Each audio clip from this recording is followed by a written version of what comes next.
Olá, assinante na Telecom, você telespectador do canal 17, muito obrigado pela sua companhia. Estamos iniciando a partir de agora mais uma edição do programa Entrevista Especial. E essa edição, eu diria, realmente mais especial ainda. Nós estaremos não só fazendo uma entrevista, mas na verdade debatendo o principal tema que hoje é assunto em todas as rodas, não só de Catalão, mas de Goiás, com certeza do Brasil inteiro. E com certeza também em alguns pontos do mundo também, visto que representa o Brasil hoje em termos mundiais, não é? Bom, explicando melhor para você, o tema de hoje é política e especialmente o momento pelo qual estamos vivendo. E eu trouxe hoje dois convidados no mais alto nível para que a gente possa debater esse assunto política na cidade de Catalão. Os meus convidados de hoje está aqui à minha direita o professor Marcos Bueno, ele que é doutor em psicologia, professor da Universidade Federal de Goiás, campus Catalão, é membro fundador da Casa da Cultura de Catalão, também ajudou aí na fundação do Senai, aqui da cidade, do Núcleo Gestalt Terapia da cidade de Uberlândia e também do SEC, que é o Comitê de Educação para a Qualidade de Uberlândia, e também membro titular da Academia Catalana de Letras. Professor doutor em psicologia Marcos Bueno, também ele é chefe da unidade acadêmica de administração da Universidade Federal de Goiás, campus Catalão. Muito obrigado, professor Marcos Bueno, pela presença. E também aqui à minha esquerda, o professor doutorando em geografia pela UFO, o Gabriel de Melo Neto, muito conhecido professor Gabriel, do Instituto Federal Goiano, campus avançado de Catalão. Ele também, naquela instituição, é coordenador de extensão. O Gabriel também é presidente da Associação dos Geógrafos Brasileiros, a AGB, a seção Catalão. É integrante do grupo de trabalho de geografia urbana da AGB Nacional, pesquisador de diferentes temáticas geográficas, com destaque aí para a educação ambiental, questões urbanas e também de direitos humanos. Sejam bem-vindos aqui à nossa entrevista especial. Inicialmente, o cumprimento de vocês para com os nossos telespectadores. Obrigado pela presença, professor Marcos. Obrigado, Návio. É um prazer estar retomando aqui ao canal 17, né? É sempre um grato prazer poder estar participando desses debates, em assuntos diversos que você sempre está trazendo para a população em geral, né? E ainda mais na presença aqui do Gabriel, companheiro também de educação, né? Gabriel, obrigado pela presença no estúdio aqui pela primeira vez. Muito obrigado por ter aceito o nosso convite. Nós que agradecemos, acreditamos que é um espaço importante para dialogar com a sociedade, com as pessoas que, de fato, estão abertas a não acompanhar as ondas, mas refletir no que está acontecendo e tomar a sua posição de forma esclarecida, ponderada. Então, nós que agradecemos o convite que foi realizado. Muito bem, a ideia desse convite, eu quero agradecer mais uma vez a presença dos nossos dois convidados, porque quem conhece sabe o que representa em termos de nome o professor Marcos Bueno. E também o Gabriel sabe que os dois têm opiniões distintas a respeito do que vem acontecendo, especificamente sobre o processo de impeachment da presidente Dilma Rousseff. Você que está em casa, com certeza, pelas informações, por tudo que tem chegado até você, você é a favor ou é contra?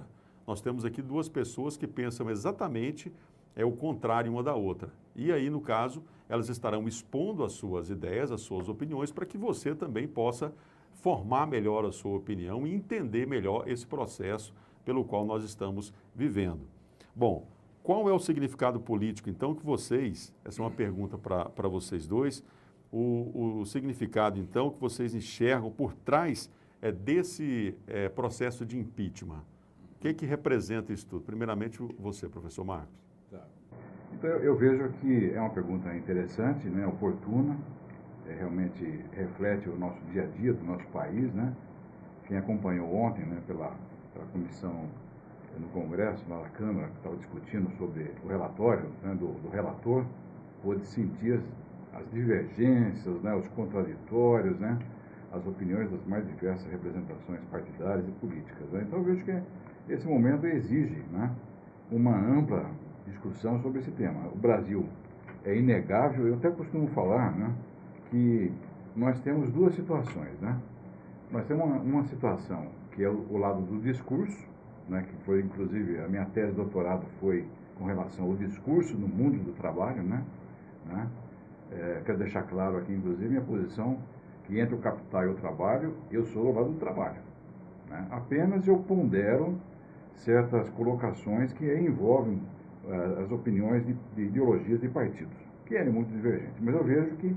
O significado político por trás do processo em si. Então, o que eu vejo é assim, nós estamos hoje num grande debate, um grande desafio, porque você tem grupos antagônicos, né? Tem um lado mais conservador, né, que faz dar o seu discurso, e tem o lado do governo, né, que está tentando, de alguma forma, se justificar perante o diagnóstico que o país está, né? Eu, particularmente, eu penso assim, a economia, ela é resultante da política, não é o contrário, né? Depende do modelo de política que o país adota, né? Se é mais conservador, é mais liberal, né? Se é mais de esquerda, se é mais de direita, né? Ou de centro, enfim, você vai ter um modelo de economia. Como o Brasil já passou por alguns, nós tivemos muitos anos de uma economia e de uma política muito centralizadora, muito mais, eu diria até muito mais ditadora, né? E hoje que eu vejo, até tenho comentado sobre isso, que esse modelo, essa questão que se levanta, eu estou chamando de amadurecimento da política brasileira, né? O professor Marcos já colocou o significado político que você enxerga por trás do impeachment. Uma tentativa clara de desconstrução do Estado democrático de direito em nosso país. O Brasil, uma nação que ao longo dos séculos vivenciou episódios preocupantes. No primeiro momento, né, nós tivemos aí a dizimação de milhões de índios através do processo de colonização portuguesa. Os brasileiros que aqui estavam serviram de instrumentos de combustível para a máquina da colonização através da cana-de-açúcar. E ocorreu um processo brutal de sequestro de seres humanos no continente africano que aqui foram escravizados. Então, aquela máquina de moer índios passou também a moer negros sequestrados. Posteriormente, temos aí o ciclo do ouro, temos a questão do café, e para encurtar a história, no século XX, o Brasil, quando teve a oportunidade de um processo de construção democrática um pouco mais longo, né, na figura de Getúlio Vargas, Juscelino Kubitschek e, posteriormente, João Goulart, ocorreu um golpe militar. Esse golpe lançou o Brasil em 21 anos de sombras de uma ditadura que perseguia, punia, né, privava a livre manifestação do pensamento. Em 1988, o Brasil conseguiu construir um dos instrumentos legais mais valorizados no mundo. Diferentes organismos internacionais reconhecem a nossa Constituição como um instrumento legítimo para a construção de uma sociedade democrática. Por trás do significado político, por trás do impeachment. Justo. E aí o que nós estamos percebendo? Que esse instrumento, que é a Constituição, por conta dessa tentativa de impeachment, corre o risco de ser sepultado. Bom, eu quero entrar exatamente nesse ponto agora. Quero que você preste bastante atenção, porque é importante o que ambos vão estar colocando, porque a pergunta é bastante simples. O impeachment da presidente Dilma é um processo legal? Eu vejo que é legal, porque é preciso que tenha uma comprovação de atos, né, provocados especialmente por ela, porque ela que realmente conduz o país, né, que seja considerado como atos que vai estar enquadrado num crime de responsabilidade. Ele tem que estar embasado na Constituição, a qual o Gabriel falou. Não pode fugir daquilo que está previsto na Constituição. E ontem nós pudemos ver nos debates, né, nos relatórios do relator, que eles procuraram se embasar naquilo que consta realmente na Constituição, para que pudesse dar uma resposta legal, né? Então eu vejo, para mim, a minha leitura, né, que eu vejo como cidadão, né, como professor, acompanhando ao longo desses anos, esses problemas todos que estão acontecendo no país, eu vejo que o embasamento está coberto. É lógico que tem os contraditórios, como nós vimos ontem, né? E a gente, se você conversar com duas pessoas, elas vão ter posições diferentes, né? Lógico, o lado do governo está procurando fazer a sua defesa, que a gente respeita, né? Mas eu me apoio em fatos reais. Seriam quais? Os fatos Ou os reais. principais? Os fatos reais é o seguinte, como foi inclusive comentado, né, na sessão de ontem e antes de ontem, né? A situação do Brasil, né, a fotografia do Brasil, né, como é que está a nossa economia? Está realmente caótica, milhões de pessoas desempregadas, né, a economia está ruim, a inflação está alta, e o que aconteceu? Basicamente, assim, houve um destino, né, dos recursos. Uma manobra. Uma manobra que é o que justamente o que está se comentando no impeachment é isso. Houve um direcionamento de recursos. Por exemplo, o direcionamento de recursos para Porto Mariel em Cuba, né? E eu também não entendia muito bem aquilo. Aquilo ficava na minha cabeça, eu lendo, eu não achava justificativa para isso, né? E tanto a Dilma quanto alguns ministros, né, comentaram que o investimento em Cuba era para quê? Para que empresas brasileiras pudessem investir lá, né, pudessem realmente trabalhar lá, né?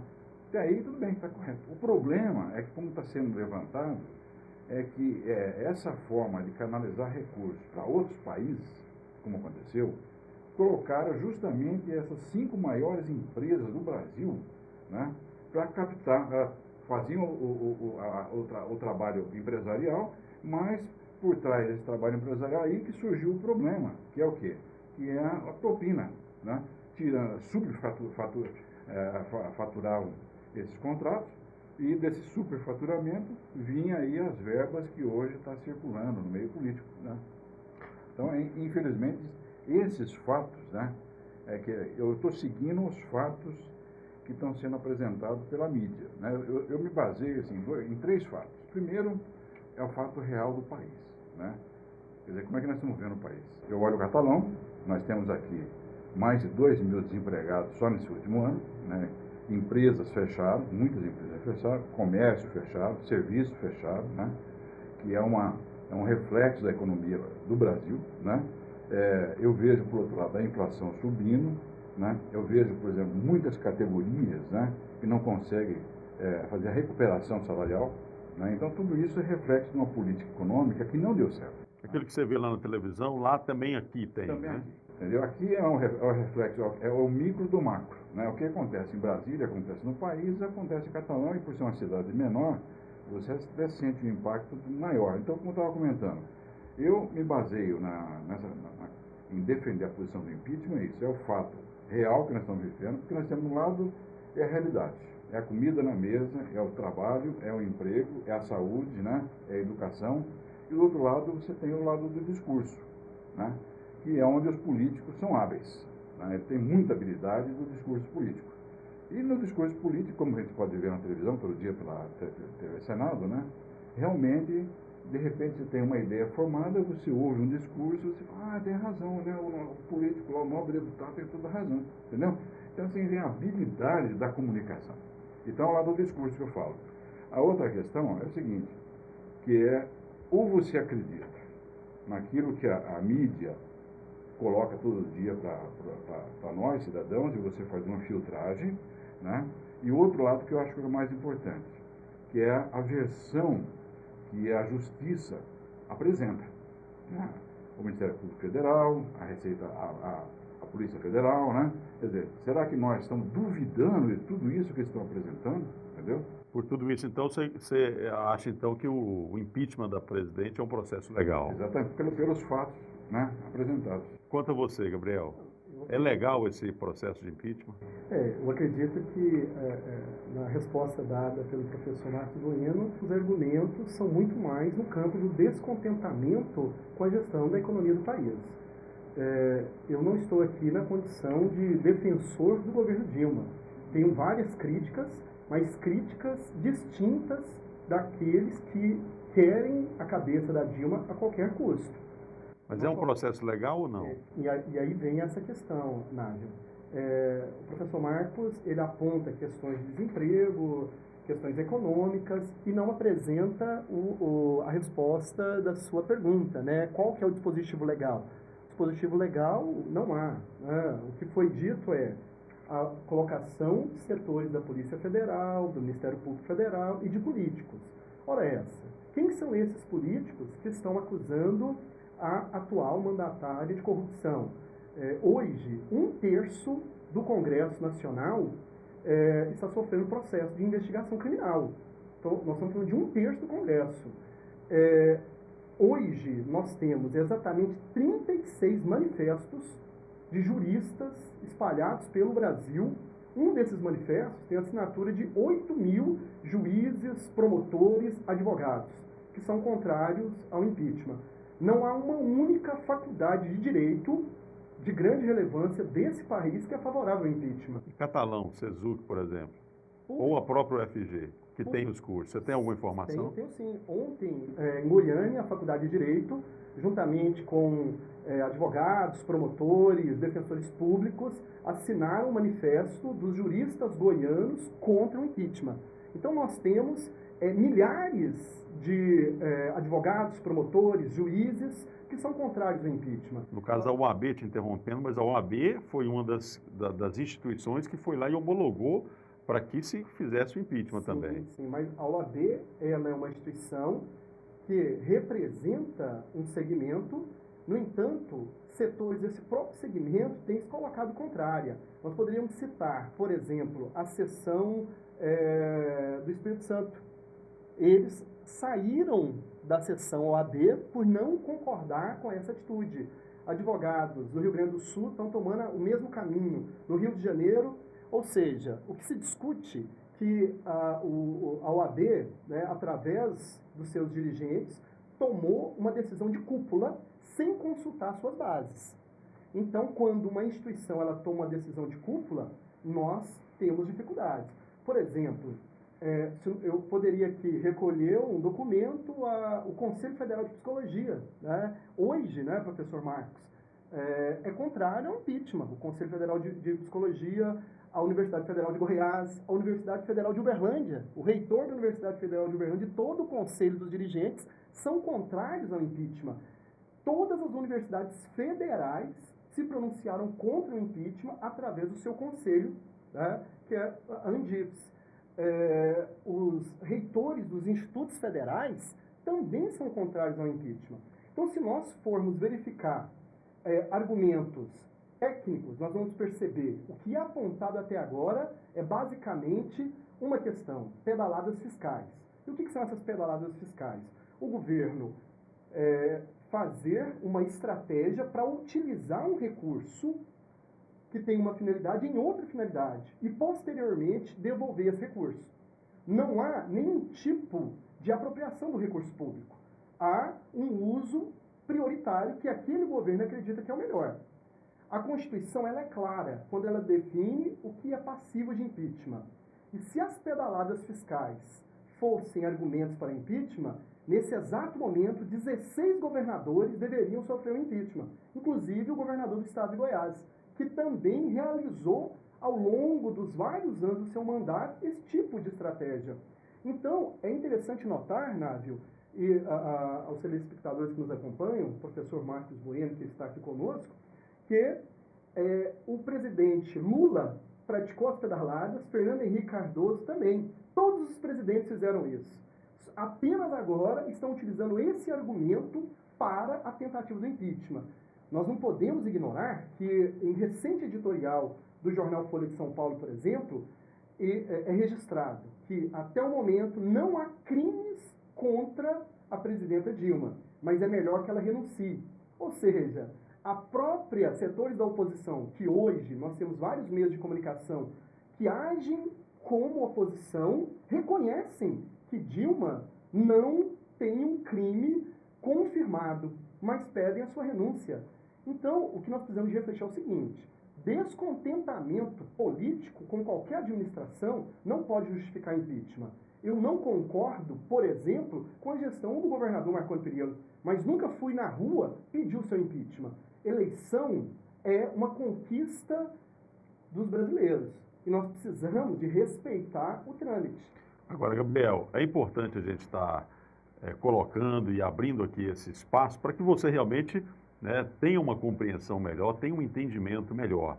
Para a gente encerrar esse primeiro bloco, eu vou fazer a última pergunta, porque muito se falava em crise. Até então, várias pessoas, e gente de nome, inclusive, falava que, olha, se fala muito em crise, mas não tem tanto essa crise, não. Mas agora, pelo que a gente está observando, a crise realmente chegou e o país está praticamente parado. Então é importante colocar o seguinte para vocês: o impeachment hoje, ele é a solução para essa crise política e econômica, principalmente, que nós estamos vivendo, estamos enfrentando nesse momento? Então, a minha resposta é que não.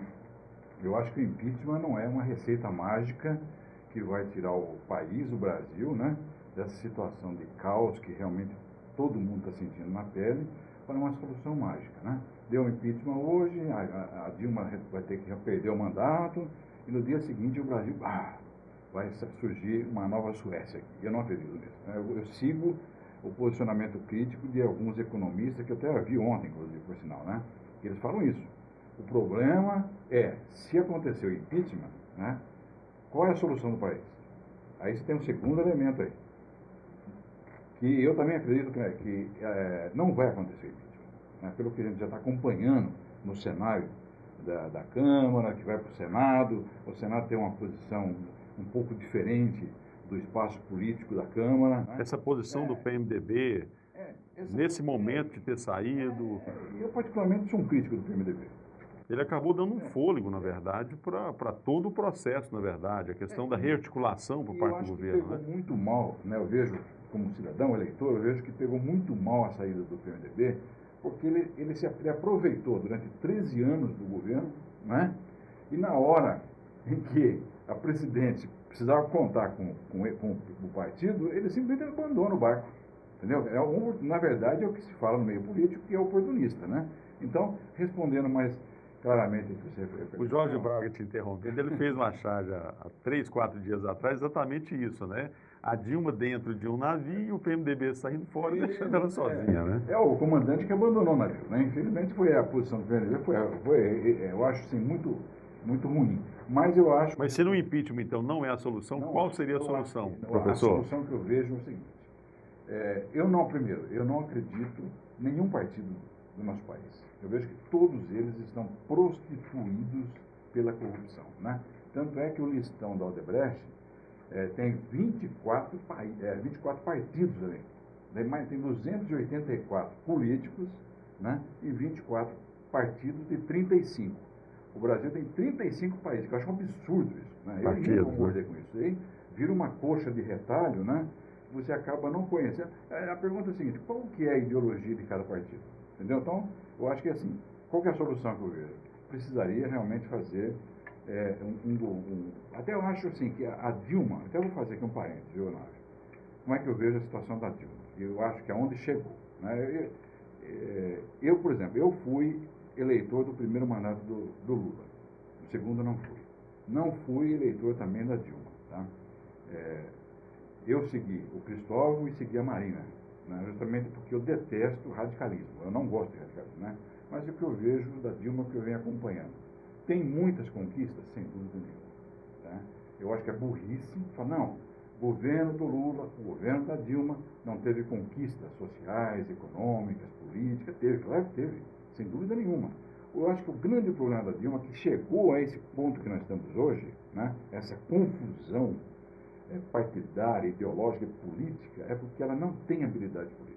É isso que eu tenho visto nos debates na televisão. Mas como é que ela conseguiu os 4 primeiros anos e conseguiu ainda se reeleger? Então, mas assim, ela teve um padrinho forte, né? Esses dias eu vi justamente essa pergunta, né, que foi no Globo News, e um economista falou, olha, não dá para comparar a Dilma com o Lula.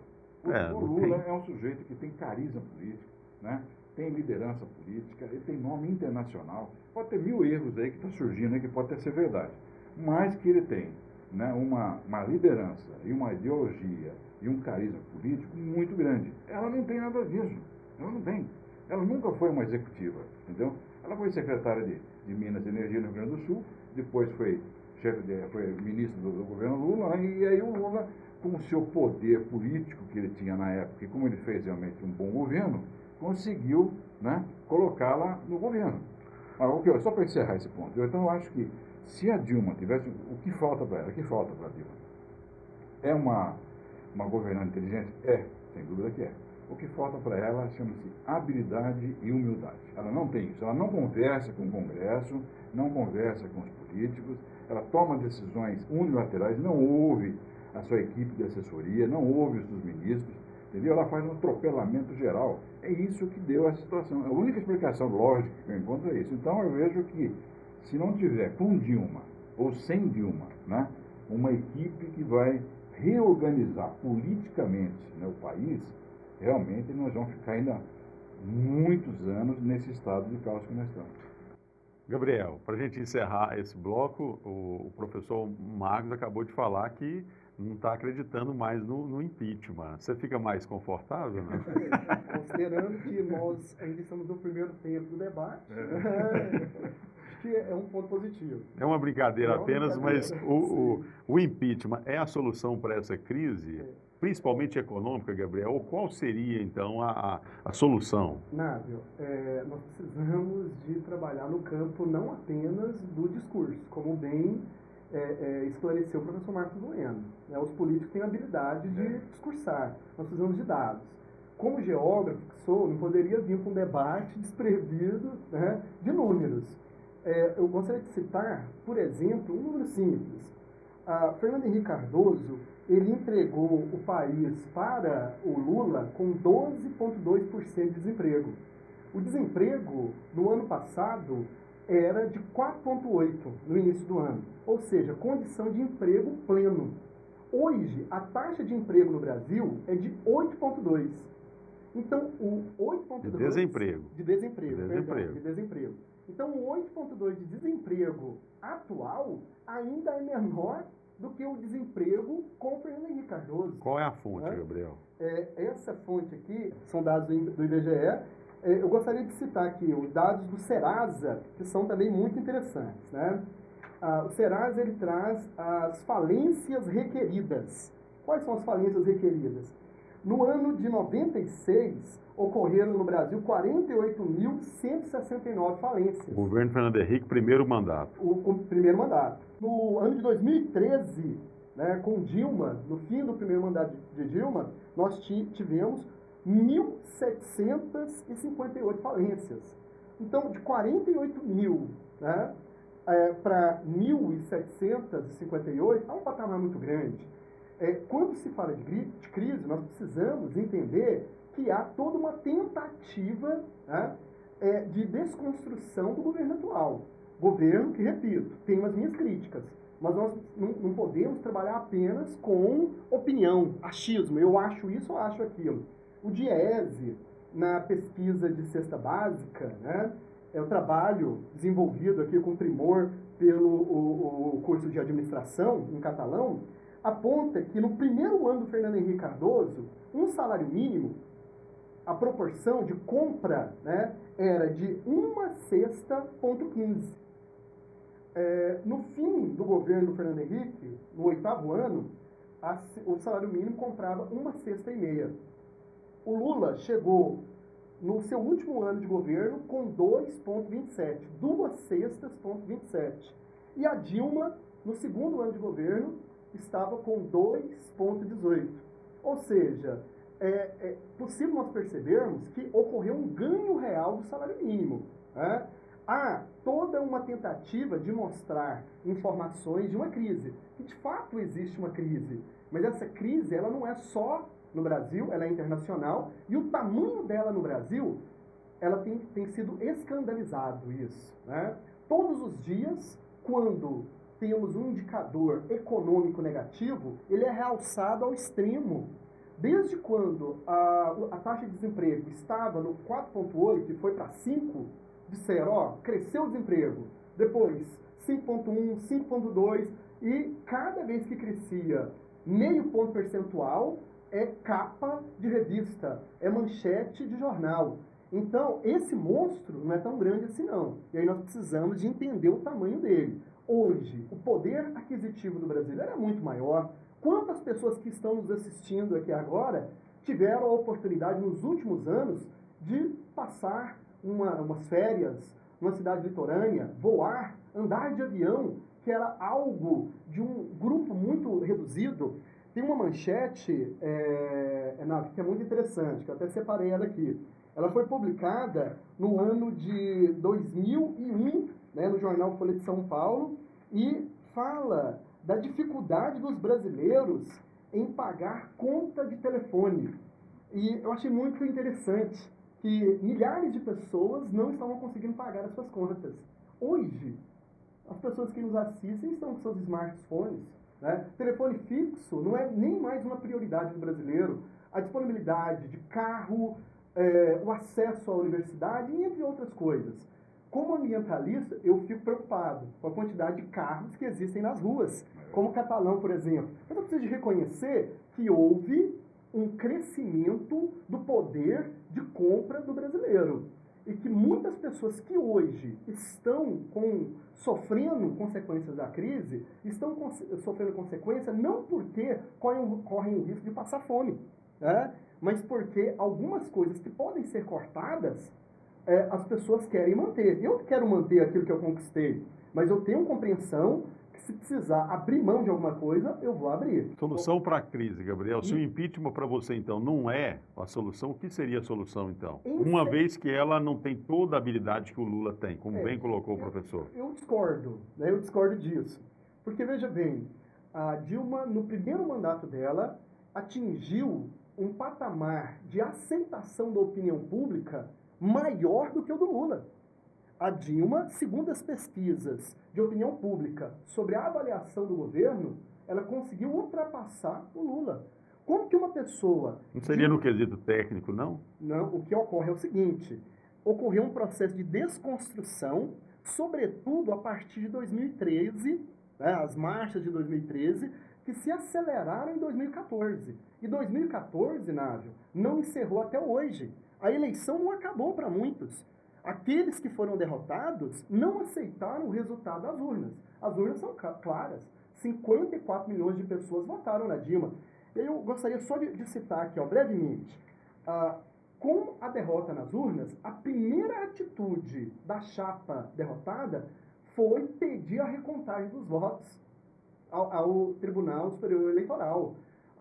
As urnas brasileiras, o processo brasileiro é reconhecido internacionalmente pela Visura.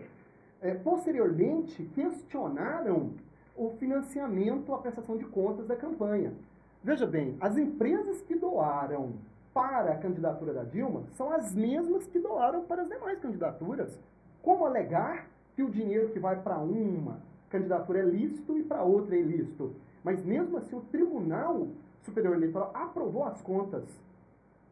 E nós poderíamos aqui indicar, por exemplo, no período da Copa do Mundo, houve um processo de falar, a presidenta está utilizando mecanismos ilegais, mas o Congresso aprovou a renúncia fiscal, os mecanismos.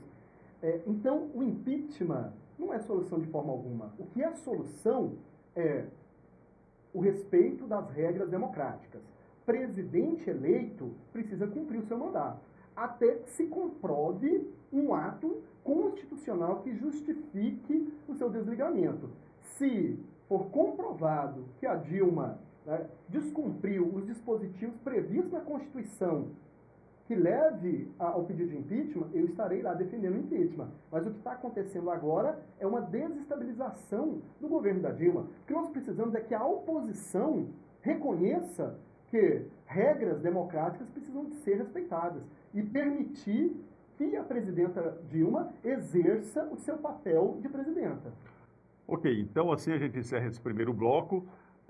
Você está tendo a oportunidade de acompanhar, né, aqui nessa entrevista especial, um debate especial hoje com o professor doutor Marcos Bueno, professor doutorando Gabriel de Mello, a gente abordando esse assunto que está totalmente em voga, está acontecendo e é importante, né, que você também possa estar discutindo, ampliando também essa discussão aí no seu meio, onde você circula, onde você vive, em casa, na família, no trabalho, enfim. E a Marina Silva, o professor Marcos Bueno chegou a citar o nome dela. Essa semana ela deu as caras, estava sumida, estava esperando aquela coisa toda, essa semana apareceu, convocando, né, e inclusive colocando e fazendo um manifesto para que se tenha novas eleições. Novas eleições não seria a solução para essa crise? Bom, isso é assunto para o próximo bloco, onde nós estaremos também colocando outros assuntos aqui no programa Entrevista Especial. Vamos para um rápido intervalo, daqui a pouco a gente volta com o professor Gabriel e também com o professor Marcos Bueno. Até daqui a pouco.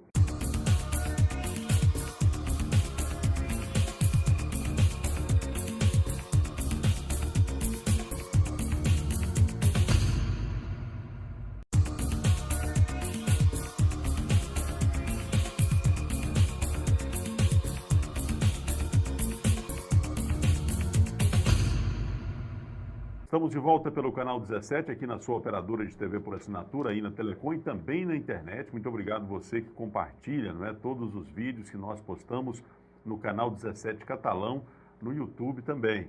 Estamos hoje debatendo essa crise política, impeachment a favor ou contra. Estamos com o professor, doutor em psicologia, professor Marcos Bueno, e também o professor doutorando em geografia, Gabriel de Mello. Programa muito especial, com certeza você está concordando comigo. Eu deixei algo, né, no ar antes de terminar o bloco anterior, que é exatamente sobre a presença da Marina, ex-ministra, ministra Marina, que deu as caras esta semana, né, inclusive chegou e já chegou também com um manifesto, nem Dilma nem Temer, nova eleição é a solução.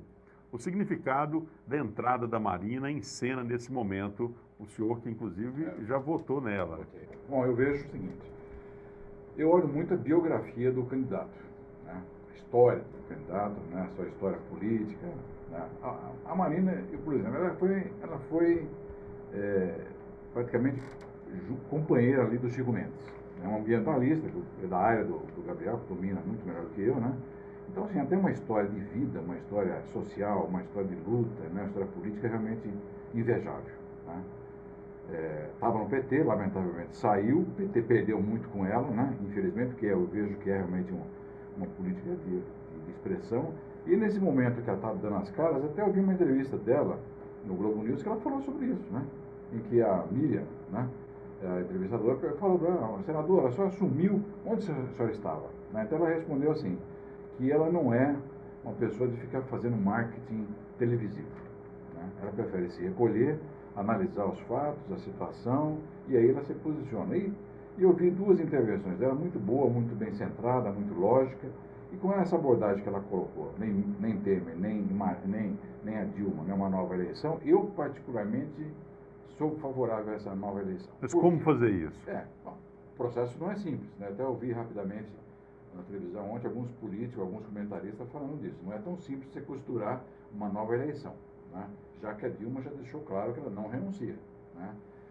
Também como eu não acredito, né, que vai acontecer o impeachment, eu acho que eu não estou acreditando nisso, né? Apesar de ser favorável, mas não acredito que vai acontecer. Ter uma nova eleição, por quê? Por que eu vejo que eu sigo essa colocação da Marina? Eu acho que, lamentavelmente, o governo da Dilma está extremamente desgastado. E eu acho que muito desse desgaste foi culpa do próprio PT. Entendeu? Infelizmente, porque grandes nomes saíram do PT. Grandes nomes, né, que foram os pioneiros do PT, saíram do PT. Por quê? Na minha concepção, porque o PT perdeu a sua essência. Né? E realmente, é só para resgatar rapidamente aqui. Será que o mensalão foi verdade ou mentira? Será que o petrolão foi verdade ou mentira? Será que o que se fala do uso indevido dos recursos do BNDES, inclusive aqueles problemas das pedaladas fiscais, foi isso, né? Desse total de quase 60 bilhões, uma boa parte foi para onde? BNDES, Caixa Econômica Federal, Fundo de Garantia, Banco do Brasil, né? E uma pequena parte para os programas sociais, né? Que o governo não fala sobre isso, entendeu? Esse é, eu acho que o erro daí. Então, por isso que eu vejo que o outro lado, né, do candidato que perdeu a eleição, e eu concordo nesse ponto com o Gabriel, né? Eu acho que faltou aí faltou maturidade política do lado do Aécio, né, que ele deveria ter feito, como em outros países, né, organizados, fazer o reconhecimento, e eu acho que isso é mérito, não é demérito. Perdi a eleição. Dilma, parabéns, eu estou com você. Eu falo assim, o meu discurso é o seguinte, nem partido A, nem partido B, é Brasil.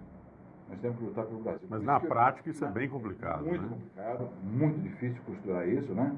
Mas eu vejo, se a Dilma insiste, eu vejo que ela vai ter muita dificuldade para reorganizar o país, que não é fácil, nosso país é gigantesco, né?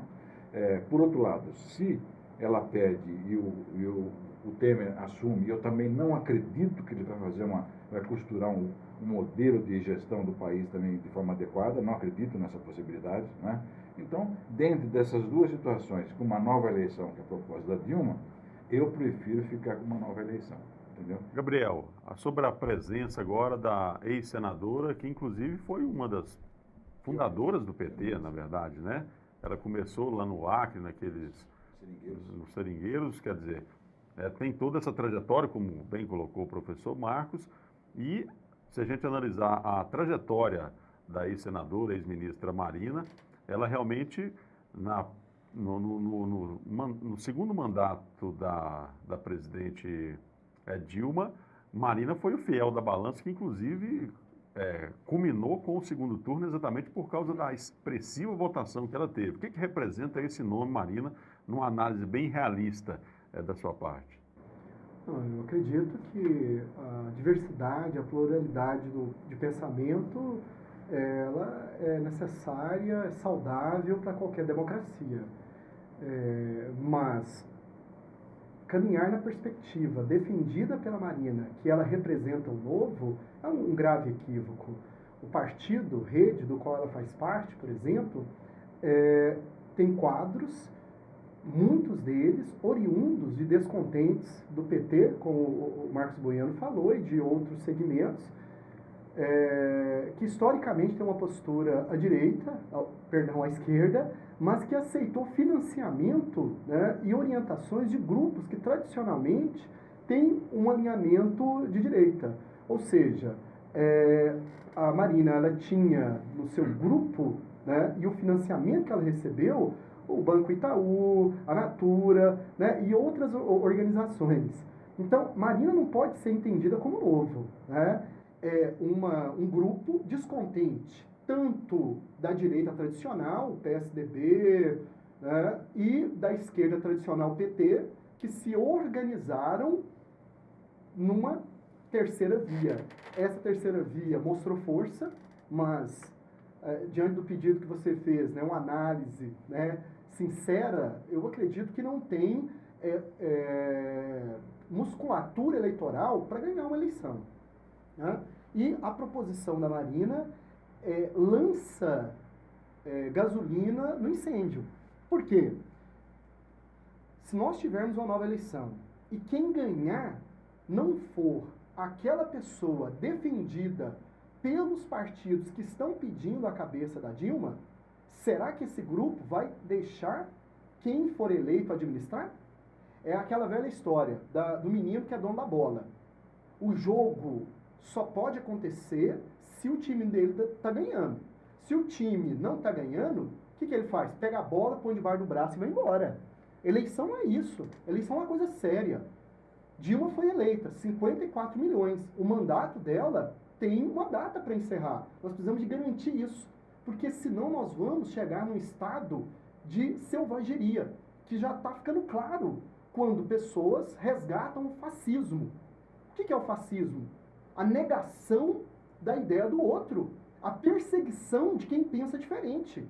Nós temos pessoas que se alinham, por exemplo, ao pensamento do deputado Bolsonaro, que defende, entre outras coisas, extermínio de grupos da sociedade, que defende a criminalização de setores sociais, que é contra homossexuais e entre outras coisas.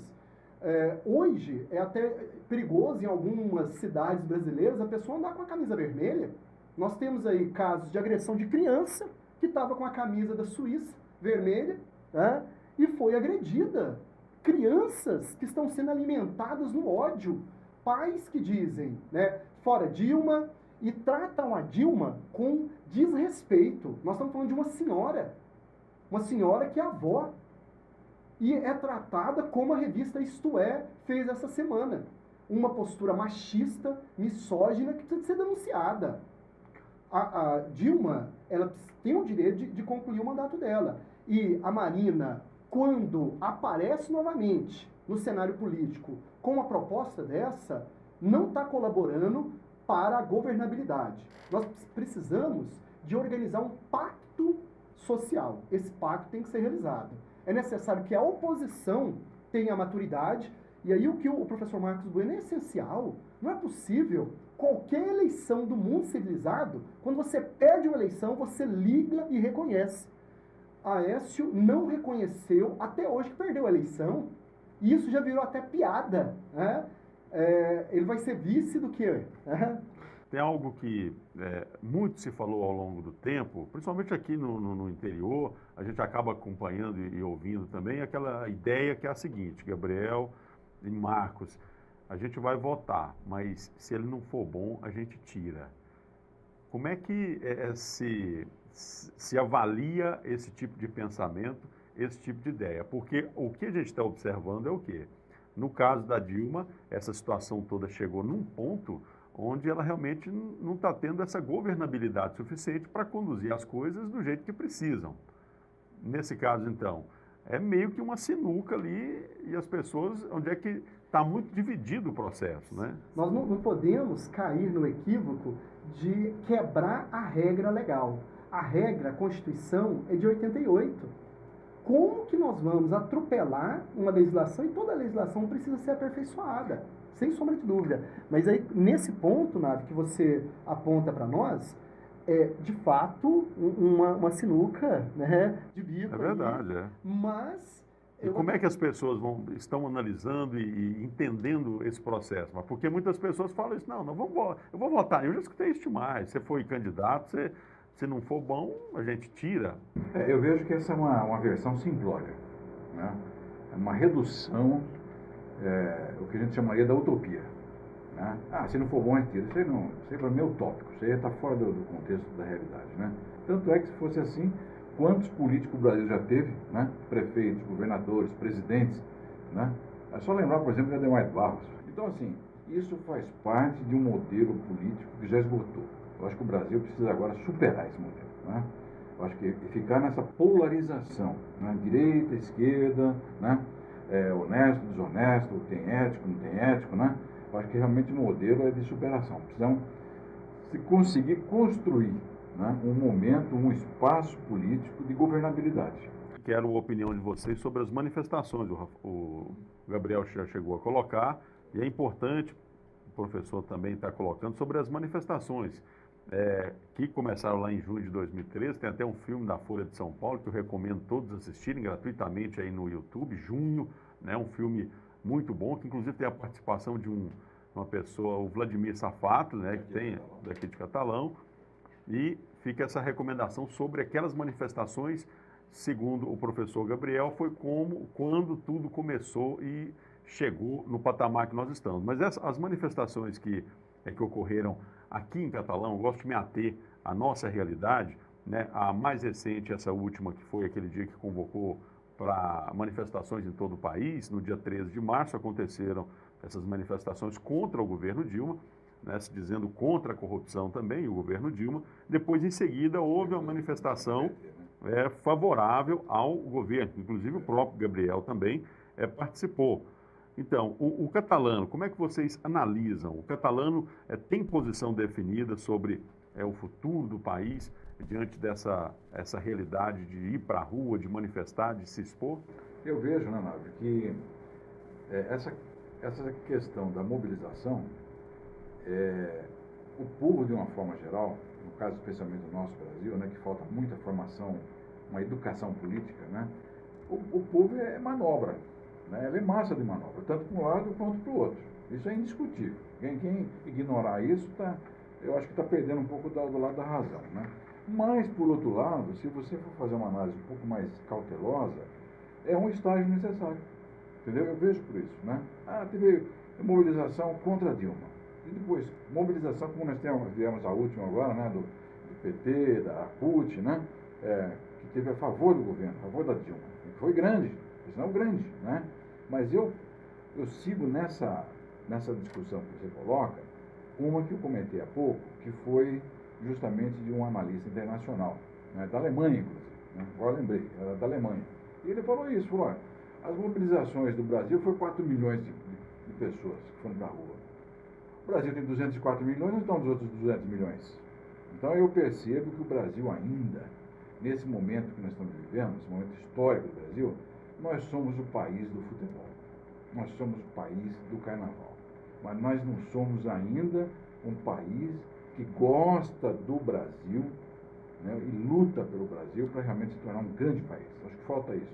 Eu viajei nesses últimos anos para a Europa, em função do meu filho que estuda na Europa, né, e lá eu pude ver, né? O quanto que aqueles países da Europa, Alemanha, Holanda, Bélgica, né?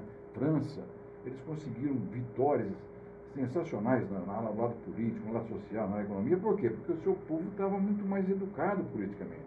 Então eu vejo que as mobilizações, para mim, é uma conquista do contraditório, né? Da oposição, porque se você não tem oposição, você não cresce também. É a mesma situação da concorrência, né? Então é preciso que tenha, de uma certa forma, esse confronto mais saudável, né? De ideias e posicionamento para que o país cresça, né? Mais ou menos é por aí. Gabriel, essas manifestações, na sua ótica, significou o quê? Ou significaram o quê? Acho que primeiro é necessário desconstruir mitos. Nem todo mundo que está manifestando favorável à manutenção do mandato da Dilma apoia o governo Dilma. Nós podemos citar, por exemplo, aqui em Catalão. A manifestação que ocorreu em Catalão, a maioria das pessoas que lá estavam não apoiam o governo Dilma, mas defendem o direito dela concluir o seu mandato. São coisas completamente distintas. Mas o que os meios de comunicação hegemônicos têm feito? Eles vendem uma ideia de que todo mundo que está manifestando para Dilma continuar o mandato é favorável à corrupção. Opa, que situação é essa? Eu não sou favorável à corrupção. Pelo contrário, sou contra a corrupção. Mas defendo a democracia. E defender a democracia é reconhecer que retirar uma presidenta legitimamente eleita por 54 milhões, né, se foram para as ruas 4 milhões, 54 milhões foram votar e escolheram a Dilma. E isso tem que ser respeitado. Então, as manifestações têm de diferentes grupos. Nós podemos perceber os manifestos, manifestos de artistas. Hoje, recentemente, a Letícia Sabatella, numa cerimônia no Planalto, disse: eu sou oposição ao governo Dilma, né, mas eu defendo a democracia. E para defender a democracia, ela tem que continuar o mandato. Wagner Moura, ator famoso aí, do protagonista do Tropa de Elite, também se posiciona contra o governo Dilma, mas a favor do seu mandato. Eu poderia aqui, Návio, listar uma série de organizações sociais que estão indo para a rua e não concordam de forma alguma, como eu não concordo, com corrupção. Seja corrupção do PT, do PSDB ou de qualquer outro partido. Agora, as verdades precisam ser ditas. Quando a corrupção é do PT, é manchete.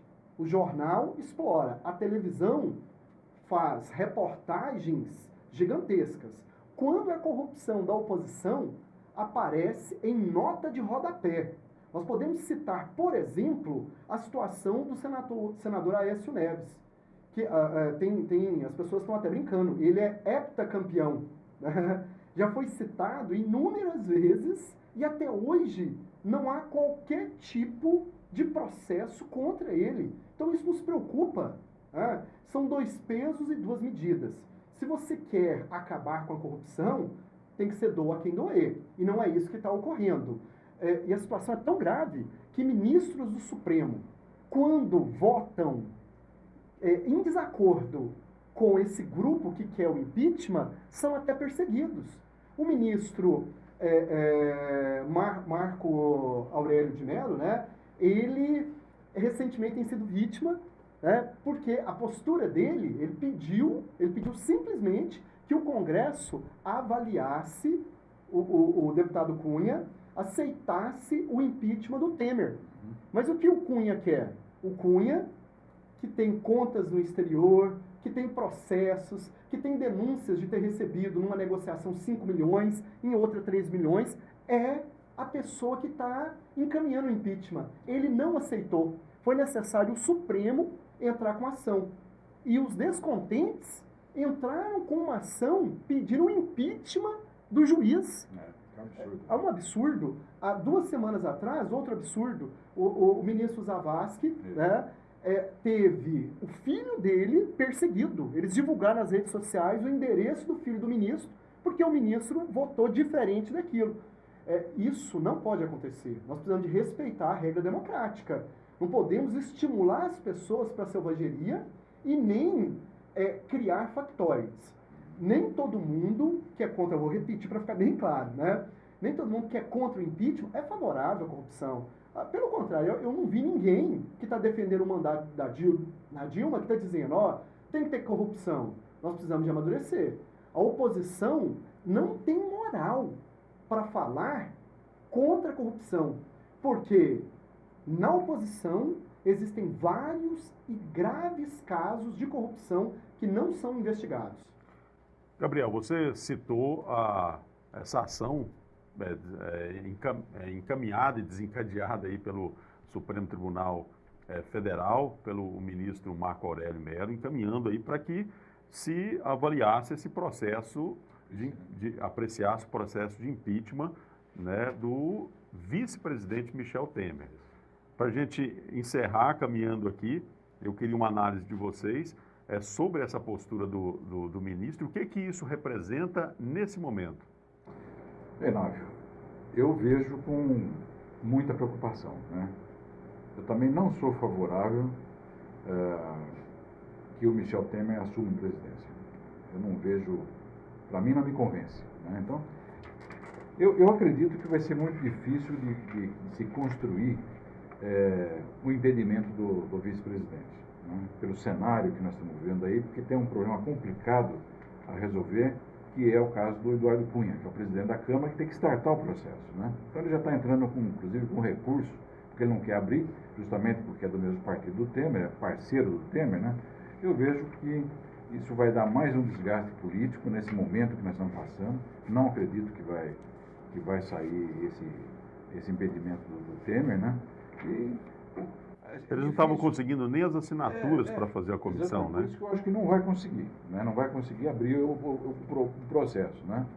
Eu acho que tudo nós estamos, na verdade, no tabuleiro de xadrez, né? Que vai depender muito do que vai acontecer agora, uma vez que o relator apresentou ontem o relatório, que foi muito contestado, né?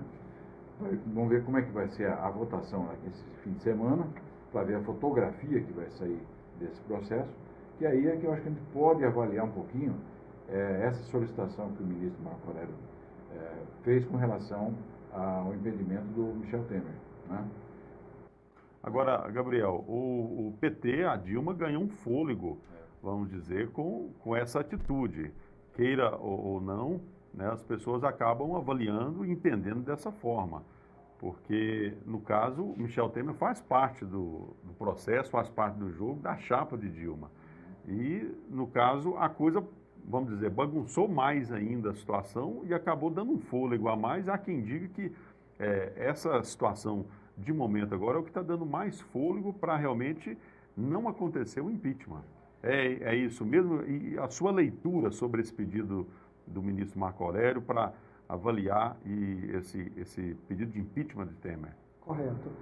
Eu acredito que é um fator a mais, né? Não é o único fator capaz de barrar o impeachment. Há um conjunto de elementos que nós poderíamos citar. Não dá para desprezar a importância dessa questão. Se o vice-presidente ele não tem a legitimidade para assumir, consequentemente, o projeto de poder do Eduardo Cunha fracassa. O Eduardo Cunha, o que ele precisa? Que o Temer assuma para barrar a Lava Jato, por exemplo. É isso que está sendo dito claramente. O Cunha, ele só está apostando no Temer porque há um compromisso político que a Lava Jato não vá para frente.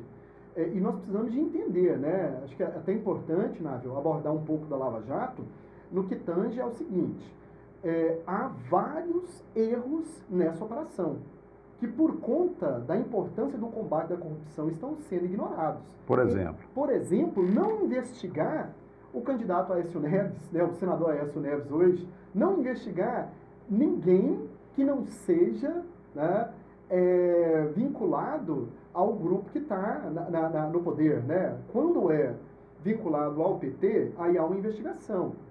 Eu não estou aqui para defender o PT. Né? O debate ele tem outras prerrogativas, mas isso fica claro. Vazamento, por exemplo, vazar uma conversa de uma chefe de Estado, né? Como o juiz Moro fez, isso é inaceitável. É uma questão de segurança nacional. Então, o que nós percebemos é o seguinte: qualquer servidor público federal que esteja nos acompanhando agora pode avaliar o que era o seu órgão de trabalho na década de 90 e o que é hoje. A década de 90, as repartições públicas federais foram sucateadas. A Polícia Federal, por exemplo, não tinha condição de trabalho. O Ministério Público Federal, a Justiça Federal, tudo precário. Então, hoje, há condições de trabalho. A própria Polícia Federal e o Ministério Público, dos procuradores que estão trabalhando na Operação Lava Jato, disse recentemente que o governo Dilma e nem o governo Lula impôs qualquer dificuldade nas investigações. E o mesmo não acontecia no período do Fernando Henrique Cardoso. O Fernando Henrique Cardoso, ele tinha um procurador, né, que era o Brindeiro. Que era o engavetador. O engavetador geral da República. Ou seja, chegava uma denúncia, como por exemplo a denúncia da reeleição do Fernando Henrique Cardoso. Cada deputado teria recebido R$200 mil à época para aprovar a reeleição. Isso foi arquivado. A denúncia, por exemplo, das privatizações. Nós tivemos golpes absurdos, como a privatização à época da empresa Vale do Rio Doce. Uma empresa bilionária, uma das maiores mineradoras do mundo, que foi vendida a preço de banana. Por conta do acordo com o FMI para privatizar as nossas estatais. A Embratel. E todos esses processos ocorreram, né, casos de corrupção. Eu aqui tenho até em mãos uma capa da Veja que fala, né, de 15 milhões foram pedidos ao consórcio que comprou a estatal Vale. Né? Essa aqui é uma edição da Veja do período, né, da venda da estatal. Ou seja, haviam casos de corrupção vultuosos, esses casos não foram investigados como estão sendo investigados agora. É interessante, Návio, que nós até separamos a quantidade de operações da Polícia Federal antes do governo Lula, né, e a quantidade de casos que ocorreram agora. Eu não estou encontrando aqui, mas a diferença é brutal. Né? As operações policiais não apareciam na televisão como aparece toda semana. Hoje nós podemos aguardar. Dia de sexta-feira vai ter uma nova operação da Lava Jato. Né? Faz até parte da vida dos brasileiros. É o cotidiano, né? É o cotidiano brasileiro. Né? E isso é gravíssimo, porque cria uma espetacularização da justiça. A justiça não pode interferir na vida política. E aí nós temos um problema. E esse problema pode levar a um estado policialesco. Como que está acontecendo, não sei se é do conhecimento do professor Marcos Bueno, nesta semana o Ministério Público Federal do Estado de Goiás repassou uma recomendação para 38 órgãos federais do Estado de Goiás proibindo qualquer manifestação nessas instituições. Ou seja, se nós quisermos realizar um evento na UFG para discutir impeachment, segundo o Ministério Público Federal do Estado de Goiás, não pode. Como uma universidade, como um instituto federal, como uma instituição de ensino vai existir sem debater política? Então, isso é o maior indicador de que estamos caminhando para um Estado fascista. E isso nós não podemos permitir. Bom, para a gente encerrar, realmente tem muitos outros assuntos. Essa questão da Lava Jato, como colocou o professor Gabriel, é algo também que, né, pode ser discutido. A gente, né, vai, inclusive, deixar em aberto o convite para que ambos possam estar voltando em outras oportunidades, porque, pelo que a gente está vendo, esse processo todo não vai terminar semana que vem, não vai terminar, né, o mês que vem. Inclusive, existem algumas empresas especializadas, alguns escritórios especializados que fazem umas previsões. Eu achei interessante isso um dia desse. Tem umas previsões que já eles fazem uma estimativa de que o impeachment está com 60% para acontecer. Tem outras 75%. Teve uma que deu 85% e que o Temer já iria assumir em setembro. Né? Esses institutos de economia, essas empresas, enfim, é aquela coisa que de repente você que está assistindo, as pessoas aqui em Catalão às vezes não tem essa noção, não tem essa informação. E aí entra o Canal 17 para a gente estar debatendo, expondo, colocando tudo isso para que você também possa formar ou formatar aí a sua opinião. Para encerrar, muito se falou né, a respeito da possibilidade do impeachment, até mesmo da própria renúncia da Dilma, que ela já descartou, mas me dê nomes. Eu gostaria de alguns nomes. Vai ser um exercício que vocês estarão fazendo, principalmente talvez o Gabriel. O professor Marcos já falou a respeito da Marina, mas se configurando impeachment, se caçando a chapa, aí já todo mundo já sabe, né? Outra discussão a questão do presidente Cunha, né? E depois nós nem falamos ainda do presidente do Senado, Renan Calheiros, que tem 9 processos no Supremo. Então, quer dizer, a coisa é muito profunda.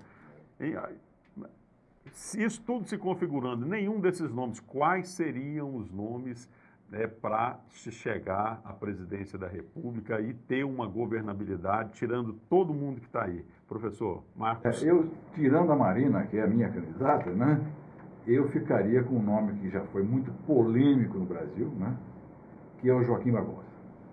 Para mim, pessoalmente, é uma referência nacional de um verdadeiro brasileiro. Teve seus exageros no Supremo, a gente sabe disso, né? Mas ele teve a coragem que faltou, né, até então a muitos ministros do Supremo. Então, para mim, é um exemplo que eu sigo. Se eu tivesse que escolher hoje, como você falou, né, qual que seria o candidato para mim? Para mim, o candidato seria o Joaquim Barbosa. Professor Gabriel, lembrando que um dos nomes que cresceu muito recentemente foi exatamente do Jair Bolsonaro, né? É só uma provocação, mas em termos de nome, faça um exercício aqui para que o nosso telespectador o acompanhe. Bertold Brecht tem uma frase muito interessante. Triste é o país que precisa de herói. Nós não podemos esperar a vinda de um salvador, né? Um candidato descolado de grupo é complicado. Ele tem que representar um segmento da sociedade. Nós precisamos de perceber que quando você vota apenas na pessoa, você pode estar cometendo um equívoco. Porque aquela pessoa, de forma individual, ela não vai fazer muita coisa. A estrutura de poder, não só no Brasil, mas em qualquer país democrático, caminha em grupos, em bancadas. E hoje é bizarro, né? Percebermos, no caso do Jair Bolsonaro, que recentemente entrou no PSC, Partido Social Cristão. Mas o Partido Social Cristão, junto com ele, defendem a redução da maioridade penal, defendem o porte de armas, né? Eu fico até, me estranha um partido que coloca cristão no nome, que é favorável a armas, que aceita a postura de Jair Bolsonaro, que é perseguidor de homossexuais, de negros, né? Então, eu acho que é muito complicado essas coisas que estão acontecendo. Então, o Brecht é muito feliz nessa fala dele. Infelizmente, nós estamos aqui discutindo nomes, nós temos que estar discutindo projetos. Qual que é o projeto, né? Pensando em projetos, eu acredito que... Mas para ter o projeto, alguém tem que encabeçar, Gabriel. Grupos, né? Grupos de encabeçar. E entre pessoas que estão participando de grupos, recentemente nós podemos, primeiro, lembrar que a mídia, ela foca aqueles que, de alguma forma, podem fazer parte da festa. E candidatos que correm por fora não têm o mesmo espaço. Vamos lembrar aqui que foi uma surpresa a candidata Heloísa Helena, algumas eleições atrás. Sem qualquer tipo de financiamento, ela figurou em terceiro lugar. Como é possível uma situação dessa? Nós tivemos, na última eleição, a surpresa da Luciana Genro. Luciana Genro também é uma candidata ou seja, vinculado, por exemplo, ao PSOL.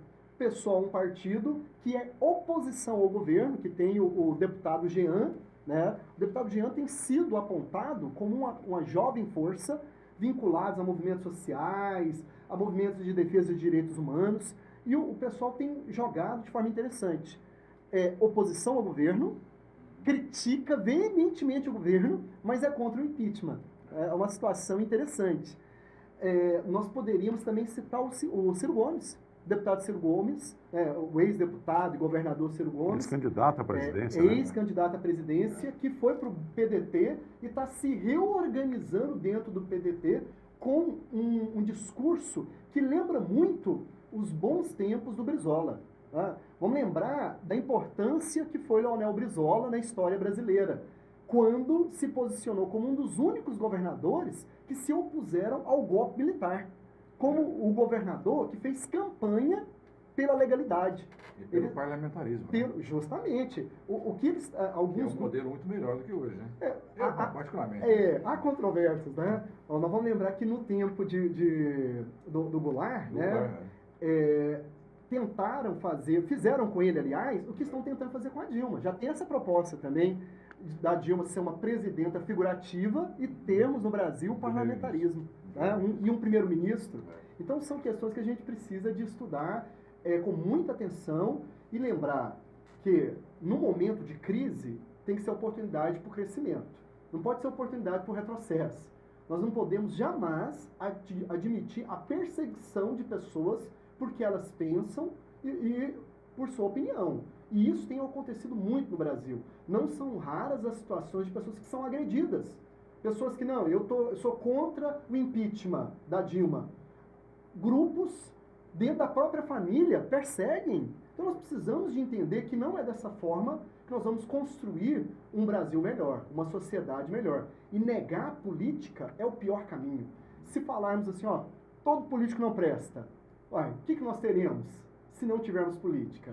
Aí nós vamos fazer um outro debate sobre a democracia representativa, tá? E esse é um outro assunto que fica até o convite para vocês também, se ela realmente está abalada, qual seria a outra alternativa? Esse vai ser um tema para um próximo debate para a gente estar falando aqui. Para a gente encerrar, eu queria agradecer muito a presença do professor, doutor em psicologia, professor Marcos Bueno, professor, doutorando em geografia, professor Gabriel de Mello, para a gente encerrar uma mensagem para o nosso telespectador que está aqui em Catalão, está aqui na nossa região, né? O que ele pode estar imaginando e pode estar colocando na prática ali nos seus círculos, na sua vida, no seu cotidiano, diante de uma situação como essa, para a gente encerrar a mensagem de vocês para o nosso telespectador. Bom, rapidamente, né, eu agradeço a oportunidade de estar aqui com o Nádio e com o Gabriel. É sempre uma troca muito rica, muito importante, né? Ouvir os contraditórios, né? A gente cresce muito com isso. Para Catalão, como você bem colocou, eu acho que o governo começa aqui, né, na nossa cidade, né? E eu vejo que, eu espero, desejo, né, e estimulo que o nosso povo aqui de Catalão, né, o cidadão catalano, né, que escolha bem os seus representantes, né? A Câmara Municipal, os vereadores, analisem a história, a biografia de cada candidato, os candidatos a prefeitos, para a gente poder realmente ter uma cidade em que a gente tem orgulho de viver, de fato, né? Não é por palavras nem por discurso, mas é por fato real, né? E que a gente possa ter realmente bons exemplos, né, de políticos locais que lutem pela cidade. É isso que eu desejo. Gabriel, muito obrigado pela presença. Eu quis dizer então aí para o nosso telespectador acerca de tudo isso que está acontecendo e depois de um debate como esse. Reforçar aqui os agradecimentos e a oportunidade de conversar com os catalanos de nascimento e coração, né, e as pessoas da região sobre essa questão. Como professor, né, de uma instituição de ensino, é um compromisso que nós temos que ter, que é dialogar com a sociedade. E nós acreditamos que o momento de crise, como foi dito agora há pouco, tem que ser um momento de crescimento. Nós não podemos, a pretexto de conquistar falsas vitórias, perder as conquistas. E a democracia é uma conquista que foi muito difícil para nós, brasileiros e brasileiras, conquistar. Por mais que a democracia tenha seus equívocos, suas falhas, ainda é a melhor forma de se viver em sociedade. Então, a informação que eu passo é que nós temos observado que muitas pessoas que acompanham determinados pensamentos acabam seguindo aquele que grita mais alto. E não pode ser assim. Nós não podemos ganhar as coisas no grito, mas na reflexão, na análise. É importante ler muito, refletir, dialogar e entender que só existe condições de construir uma sociedade melhor quando se há respeito entre todas as pessoas. Muito bem, assim então a gente encerra essa edição muito especial aqui do nosso programa, agradecendo você, telespectador, você, assinante na Telecom. Um grande abraço a todos e até o próximo programa Entrevista Especial.